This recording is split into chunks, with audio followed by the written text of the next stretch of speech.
This is a quick guide to what might well be the first time one opponent fought another in the air, and more importantly, in vehicles built for the purpose. To give a quick historical context, the year was 1808. The first hot air balloon had seen untethered flight carrying human occupants safely into the air and returning safely to the ground on November 21st, 1783. As far as I can tell, the main, if only, source of information about this landmark event is an article in the Northampton Mercury newspaper dated 23rd July 1808. So, given that I've had the flu all week and am feeling distinctly rough, for which I apologize, I am going to shamelessly cheat and read the relevant news clipping. A very novel species of duel has lately taken place at Paris.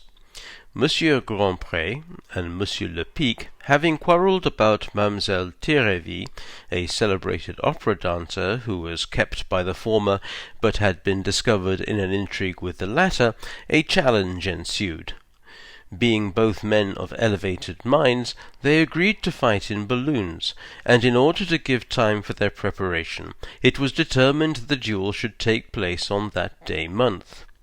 Accordingly, on the 3rd of May, the parties met in a field adjoining the Tuileries, where their respective balloons were ready to receive them. Each, attended by his second, ascended his car loaded with blunderbusses, as pistols could not be expected to be efficient in their probable situations. A multitude attended, hearing of the balloons, but little dreaming of the purpose. The Parisians merely looked for the novelty of a balloon race. At 9 o'clock the cords were cut, and the balloons ascended majestically amidst the shouts of the spectators. The wind was moderate, blowing from the north-northwest, and they kept, as far as could be judged, within about 80 yards of each other. When they had mounted to the height of about 900 yards, Monsieur Le Pic fired his piece ineffectually.